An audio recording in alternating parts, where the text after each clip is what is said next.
when I'm getting to the bag, ayy. Got the foot on the gas, pedal to the metal when the lane moving fast, ayy. Let them all cross. If they hate, then let them hate and make a bigger boss, ayy. Hey guys, before we jump into the episode, I wanted to let you know it is brought to you by Revinova, the official TMS provider for the Freight Coach. You guys, I've been a broker for a long time, and the tools that are at your disposal with Revinova help you eliminate bouncing between systems, which improves your accuracy when you are managing multiple tasks throughout your workday. Plus, it's built into the Salesforce cloud, so your CRM is fully integrated with your TMS, eliminating yet another silo. In today's day and age, you are definitely concerned about the safety of your data. With Revinova, it's fully protected. They have cutting-edge security that keeps your information safe so you can focus on what matters most, and that's growing your business. Speaking of growing your business, with Rate and Lane IQ, you get real-time pricing and route recommendations, helping you optimize costs and improve operational efficiencies, which ultimately helps you make smarter decisions. If you are like me and have recurring shipments from non-EDI customers, they have intuitive cloning features that let you easily replicate previous shipments, saving both shipper and carrier rates with just a few taps. If you are ready to learn more, visit www.revinova.com to request a demo. Just do me a favor and let them know that the Freight Coach sent you. This episode is brought to you by SPI Logistics, the premier freight agent logistics firm in North America. For over 40 years, SPI has been diligently building the most successful freight agent network to provide first-class relationships for our shippers, receivers, and carrier partners.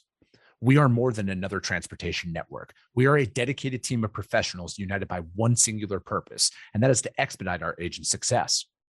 All of our agents are set up for success on day one, as they are provided with a full suite of support staff that is ready to assist them with everything from after-hours emergencies to financial and administrative needs on a no-fee basis. This way, you can focus on continuing to grow your business. There is no financial risk to start, and you have the ability to earn up to 75% in commissions. If you are looking to take control of your financial future and build your business with the backing of one of the most successful logistics firms in North America, visit www.spi3pl.com to learn more. Do me a favor and let them know that the Freight Coach sent you.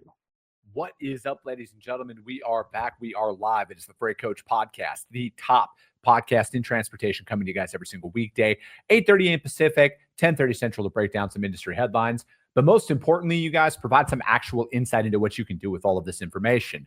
If this is your first time tuning in, welcome. This is the real side of freight, ladies and gentlemen. And I do say that before every single show. And what I mean by that is I only speak with transportation professionals, because at the end of the day, you guys, I want to talk to the right individuals who have done what you're looking to do or who are currently doing what you're trying to achieve. So you can take this information, apply it, utilize it, and see a meaningful difference in your business and your life. Happy Wednesday, everybody. I just got a couple of quick announcements before I bring my guest up here. My team likes to remind me that I need to say this at the beginning of the show as well. If, and I know you will, but if you get value in what you hear here today and you're not subscribed, you guys, subscribe to the show. And if you're feeling really ambitious after this one, rank the show on iTunes and Spotify, because that's how we get out there and reach more people. And if you saw value, chances are your network's going to see it as well. And then also, you guys, our weekly newsletter dropped this morning. We changed the screen here. So if you go to thefreightcoach.com, it will auto prompt you to register for it. I will not sell out your email address to sign you up for a bunch of stuff, because I personally hate it when all of a sudden I get 37 new newsletters in my inbox and I'm like, where the hell did these come from? So I won't do it to you.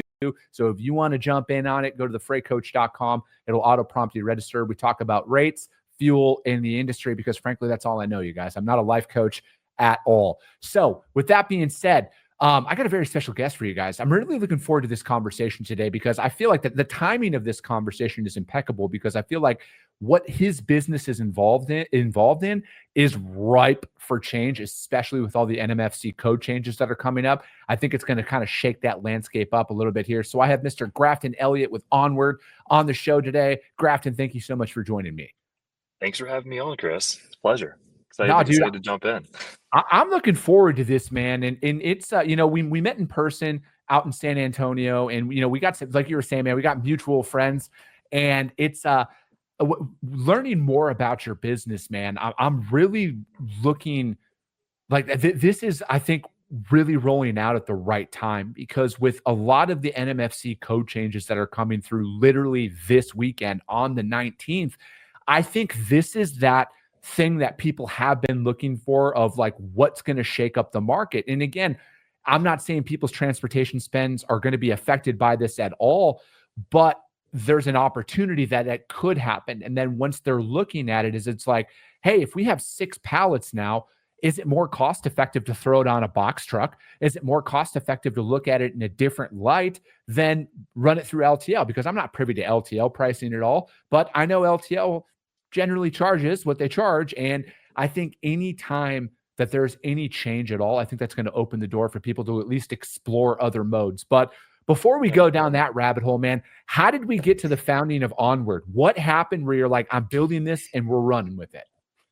Love it. Yeah, no, excited to dive into that. It's definitely a good time to start moving some change around in this industry, especially in big and bulky and white glove. So, yeah, while we started, so I think I had a great opportunity at CDS Logistics. They're a company that I started my career with as an intern, and we were running. I had a really cool, like really when it comes down to it, experience there. Where beginning of my career, they brought in a big piece of business, so I ran their. They had enough volume to justify opening up their own assets. So I ran their asset heavy division, where I would like go in, buy the warehouse, stripe the floor, hire everybody, run it for about a year, and then step out. So I got a good experience about running local operations. In the second half of my career, I ran their asset light division. So I would go in, instead of actually running the actual facility, the 4 walls owned by CDS, I would partner with a local agent that made the deliveries. So I got a really good early experience in my career of what it takes to be like a broker, and then what it takes to run a local operation, and saw like a massive disconnected market about the how brokers were treating local agents, and wanted to build a company around exactly that, which is what we've done. So why focus on the final mile piece of it? You know, like the bulky goods, like why that, and not kind of like take on that traditional, partial LTL multi-stop truckload space? Great question. It was the hardest, right? So obviously, just want to attack the hardest problem. No. I think in reality, like it was just because we saw so much fragmentation in the space, and just how much fragmentation has impacted the big and bulky white glove industry over time. You mentioned at the beginning of the call, like in parcel, it's so easy to be able to like do multi-carrier routing, where you can basically see what's the right carrier to do the delivery, and then auto route it to that carrier to save money. But in the big and bulky industry, consistency is king. So what happens a lot of times is agents or brokers end up working with the same agent in every market every single time, regardless of the parameters. And that's what really causes the bunch of the issues that happen in this market when it comes down to it. So it was really like we saw fragmentation, and we saw that fragmentation was creating a lot of empty capacity, where there was like carriers that were like, over here, I deserve your capacity, but didn't have access to the jobs, and we wanted to bridge that gap for sure.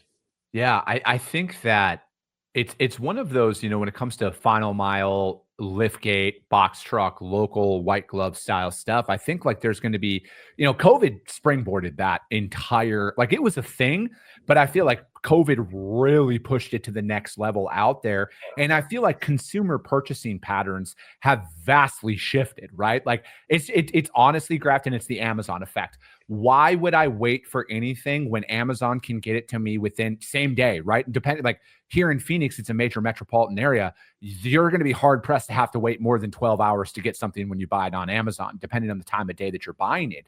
And I look at the same thing with home good purchases, those big and bulky that we're talking about, where it's like, why would I go into a furniture store when, I'm old school. I like to go sit on my couches before I buy them.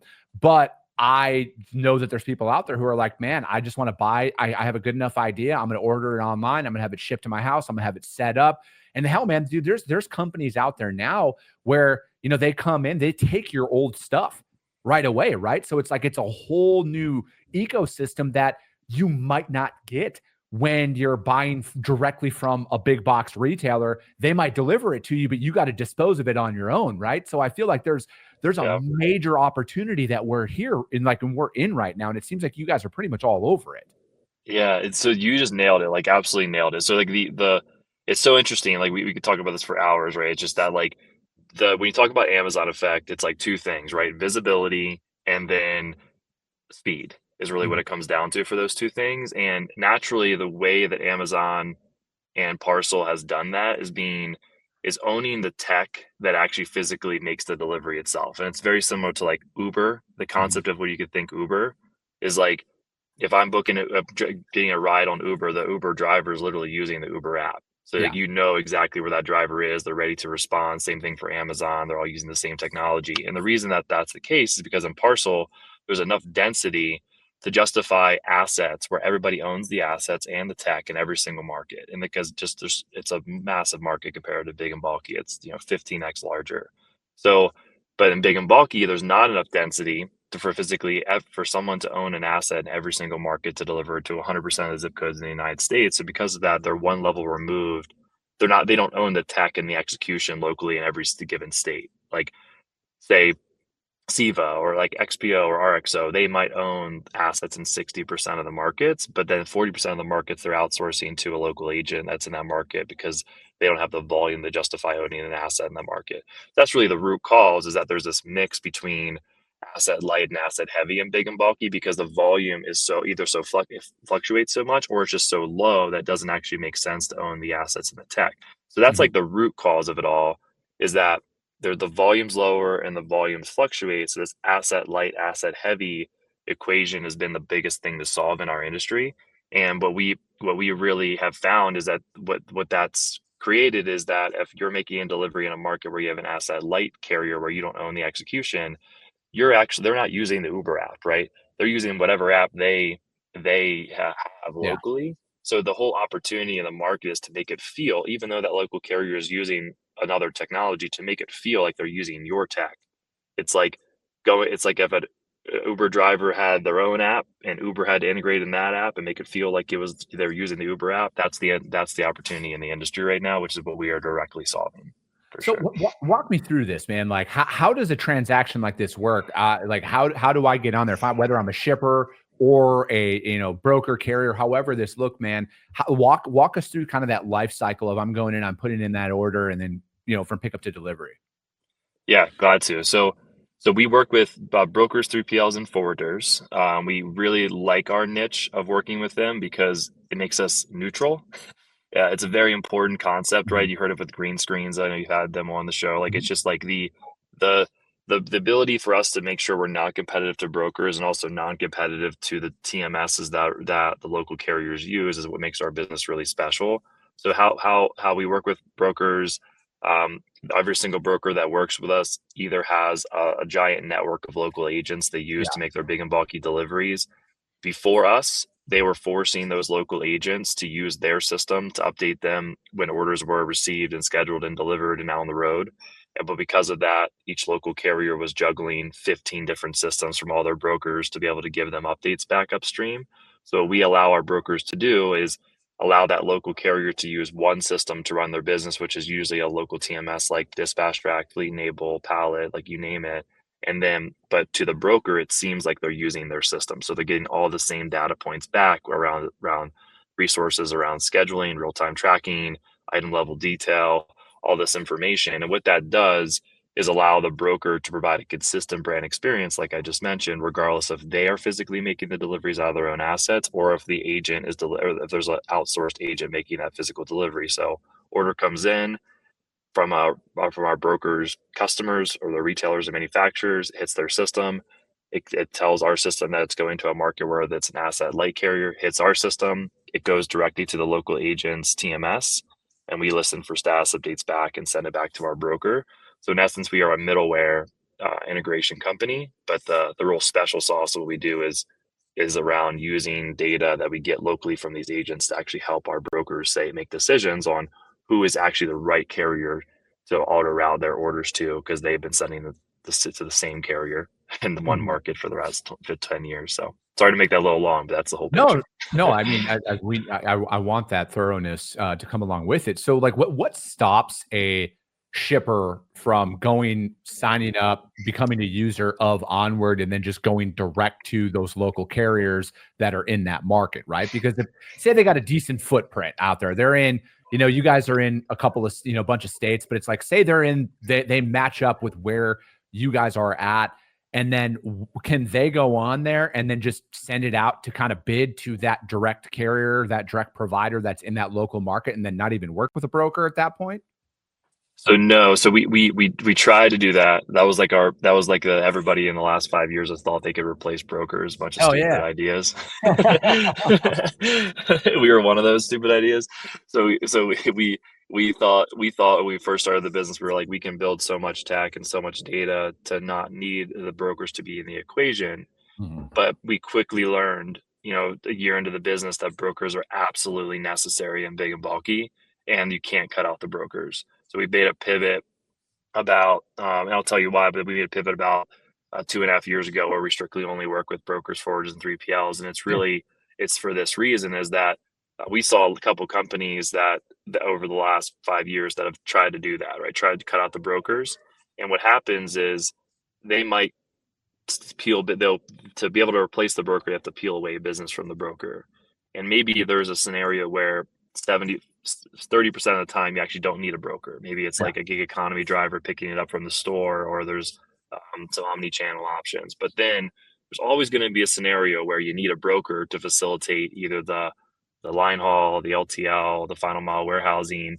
So what a lot of these companies did is they said, okay, cool, I got the business from these retailers. Now I need to give these retailers a single source of truth to handle their entire supply chain. I need to go contract with all these brokers. And all the brokers were like, hey, you just stole a bunch of business away from me. Why would I integrate with you and give you all my data when you're essentially a competitor? So that's been the big thing that we've learned in the market, is that there's always going to be a need for a broker. Brokers, especially in big and bulky, brokers have the experience of how orders are completed, with the SLAs, the SOPs, the right carriers to use, the price points. They have the density. There's always a need for a broker. So it's really our job to help build brokers' defensibility in market and give them this tech to be able to compete against these companies that are trying to cut out brokers. Yeah, I want to just clip that out right there. Chris's back office team, clip that out. That brokers are always going to be needed. Grafton said it, not me. But no, man, I align with you, but I also look at it is like we're at a really interesting time from like a technology perspective, where I'm a capitalist at heart, right? Like, I don't take offense to any business that comes into any space and says, we're going to come in and we're going to do this. I'm like, cool, man, welcome to the show. Like, let's compete and let's see. Because if your product is really going to replace whatever it is you say that you're going to, time will tell. Customer feedback will tell, right? And then there's an opportunity, right? From a competition standpoint, I do not take offense to this, right? Anytime another company comes in and says, we're going to replace this, we're going to do that, I'm like, boom, welcome to the show. Let's see if it happens, right? You never know. But I like what you talked about there about, like, hey, we realized that we were wrong and we made that necessary pivot. And what helped you in that decision, right? Because I feel like it's easy to sit in this controlled environment, Grafton. You're like, oh, we pivoted, we did this. But like, what was going through your mind at that moment, man, as a founder, as somebody who's like actually building a business here? Because, people see Instagram entrepreneurs and they're like, oh, it's just so easy. You snap your fingers, you're a millionaire, you got a Lambo in South Beach. What was going through your head though in that moment, man, of like, I think we made a mistake. We need to change course now. Yeah, great question. So, and first, just to be clear, brokers are always necessary, especially in big and bulky white glove, right? Because there's a lot of nuance. I'm not gonna. Don't attach me to everything. But no. Great. It's an incredible question. So, it all comes down to really like gross margin, right? I think like that's what the answer is centralized around. So, and we saw that with Convoy and Flexport and some of the companies that have really struggled to do both the tech and the managed. So that's really what it all came down to. But I think what it really and just to make sure to provide detail on that is that, like, if we're providing a marketplace concept where we use a bunch of data to say, hey, shipper, you should send your order to this carrier, and anything that happens in the middle that goes wrong, you have to deal with it directly with the carrier, it never works, right? You need to have a broker like team in the middle to handle the escalations and the claims and the damages. And so what we knew is that everybody needs a bad guy to blame in the moment. So exactly, you nailed it. So basically what we realized then was we can't successfully run a business where we are handling the escalations and also the tech. There's not enough money in the transaction for that. And why would we be the one handling the escalations when like there's literally brokers out there in the big and bulk industry? Like that's literally what they do well, is handle those escalations. So we knew that if we could slot away from being with the retailers underneath the brokers and really become that bridge between the brokers and their local agents, the brokers protect us from the escalations, from the claims, from all the liability, was really like the know-how. But I think the really like interesting realization at a point was like, I was basically like, what are we doing? I am building a technology in a niche that I don't really know, right? Like you look at my background, it's all brokerage, right? I was a network manager, was traveling, doing audits on local carriers. So it was kind of this realization that one, we could improve our gross margins and really become like a true technology company by going underneath the brokers, but then also the people that we would then be selling to and then working with on a daily basis would be my job title at my last company, right? So it was just more of like, it pulled us into a position where I was like calling people and be like, hey, I used to have your job. I used to deal with these things. This can help you fix those things. And it just really fit well. We made that pivot. Yeah.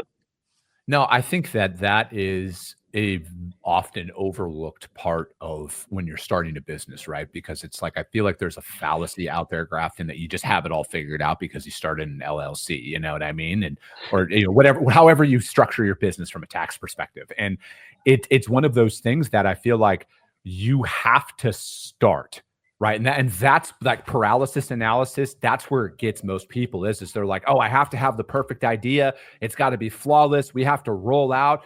And then what you realize is I mean, as Mike Tyson says, everybody's got a plan until they get punched in the face. And there, you know, from there, that's when you're like, all right, now we got to make those changes. We got to make that necessary adjustment in that moment.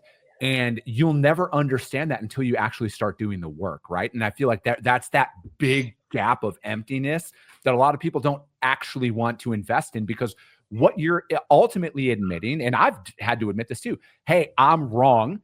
We have to do this now. And that's a very tough pill to swallow with a lot of individuals out there. So kudos for you to actually come to that point, Grafton, to be like, hey, we got to change. We got to make that happen, because I know how hard that is, right? Like, you do a really good job of answering that question, Grafton, but I know what goes through my head when I'm like, fuck, I think I dropped the ball here, you know? And it's always easier in these controlled environments to talk about it. But, you know, it's one of those things, like, that's what you sign up for when you go out on your own, right? Like, you sign up for all of the other stuff because, like, dude, I talk about this on the show often, man. The work to me is easy, right? Like cold calling shippers, moving freight. I love that stuff, right? But the business side of stuff, man, all the unknown legal tax structure account, like, I'm like, fuck, man. Like, that's the stuff that gets me the most at the end of the day. I'm like, man, I just want to go out and sell, dude. I want to sell. I want to make money, and I want to build a sick company. And then all I know is that in due time, as I grow and scale, I'm able to hire people to deal with all that shit. And then I can just really focus in on my sweet spot. Yes, exactly. As long as you go a little bit further away from grassroots, as long as you build a business, then not to say that you never want to be involved, you always want to be involved in grassroots, but then it allows you to have the consistent like release of stress that you're building something in the right direction. Yeah. No, well said. Oh man, we made a ton of mistakes. Yeah. We made so many mistakes. But dude, like, that's the best part of it, man, is it's like that is how you get better, you know? And I just put a post out there this morning about this too, of like, you know, everybody loves to throw the term relationship out, Grafton. Like, that's the knight in shining armor. That's the end all be all. Oh, relationship. Yeah. But to have a solid relationship, you're going to go through a lot of shit. You're going to go through a lot of ups and downs, because doing the job is like on time. That's the expectation, right? Like, there's zero value add there. Yeah, it's good to do that, but you will always earn your keep when you go through stuff and you're like, hey, I was wrong. I did this, and how you handle those situations, man. So it's like, to me, that's like, that's the most unspoken thing of it. Cause it's always easy to say, oh, we have to do this. We're perfect. We're that. It's like, no, well, how did you get to that point? You know? Yeah.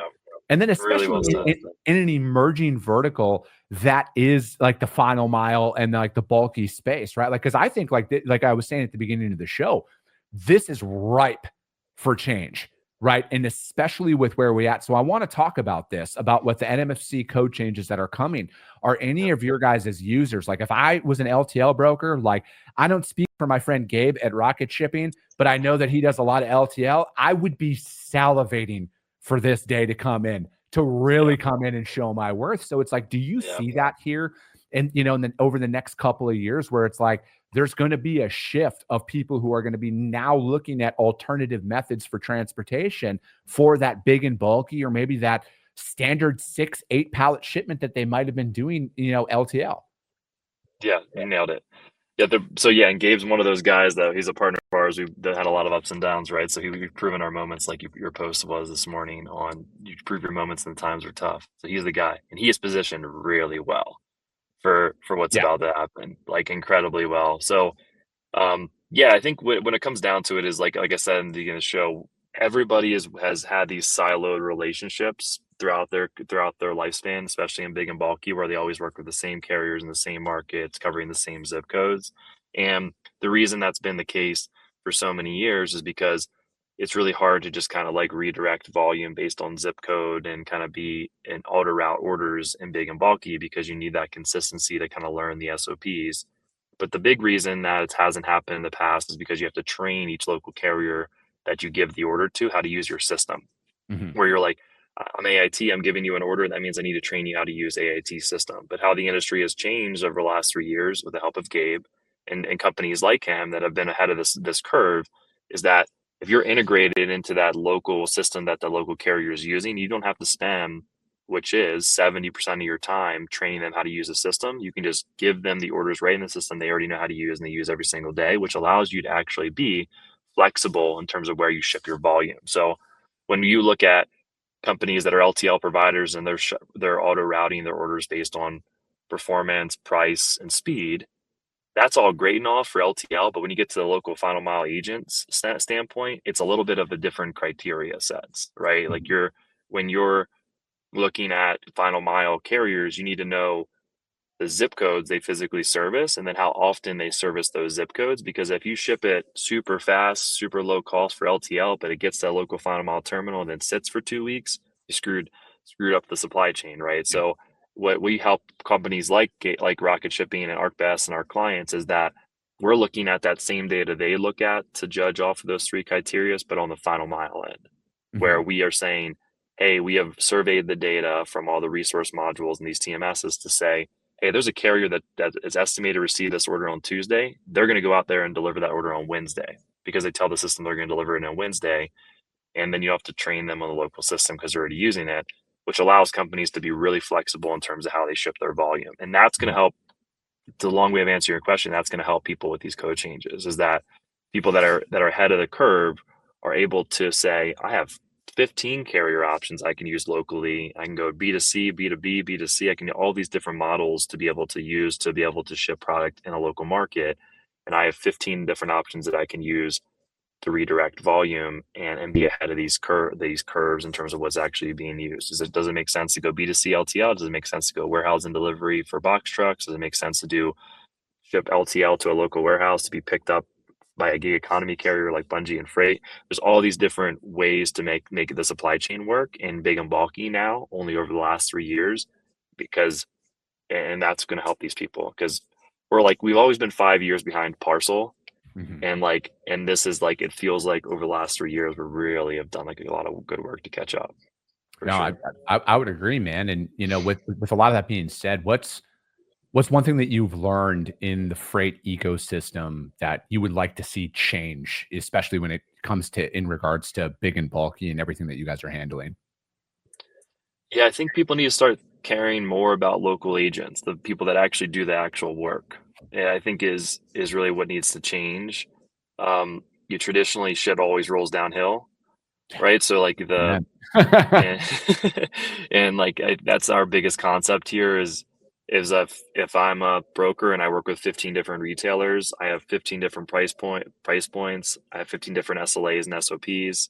And then if I'm a carrier that works with 15 different brokers, and every all of those 15 brokers work with 15 different retailers, I'm dealing with a lot of different SOPs and SLAs and pricing structures and and different expectations that I need to meet. And what people aren't focusing on right now is like how hard of a job that is locally. And if there's a way to actually defragment the workflows, standardize the workflows to make the agent's life easier locally, it's going to lead to a ton of impact upstream, right? Prices will get better. Carriers will stop going out of business every single year. People will make a lot more money if the unit economics work locally. So that's really my I would say the learning is like people have always looked at it from the sense of like, how do I take care of my customer instead of how do I take care of my carrier? And I think that's the shift that needs to happen in the industry for us to really improve. Oh, I think that's a great point, man. Grafton, thank you so much for your time here today, dude. How does anybody reach out to you guys to find out more about what you have going on? LinkedIn's always the easiest. Yeah, you can just just find me on LinkedIn, shoot me a message, I'll get back to you quickly, and then or you could shoot me an email directly, just grafton@onwarddelivery.com.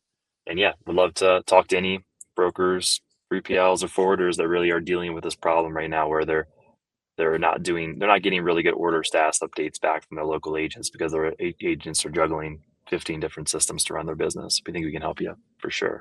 Absolutely. Grafton, I love it, man. Thank you so much for joining me. If you guys cannot find Grafton out there at all, hit me up. I will gladly put you guys in contact with them. But that is going to be it for today, ladies and gentlemen. As always, if you got value in what you heard, subscribe to the show, you guys. And if you're feeling really ambitious after this one, which you should be, rank the show on iTunes and Spotify, because if you saw value, your network's going to see it as well. I appreciate you guys. I love you guys. And we'll be talking to you soon. Came back with a bang, window down, yelling out money, anything. Hey, ooh, got the foot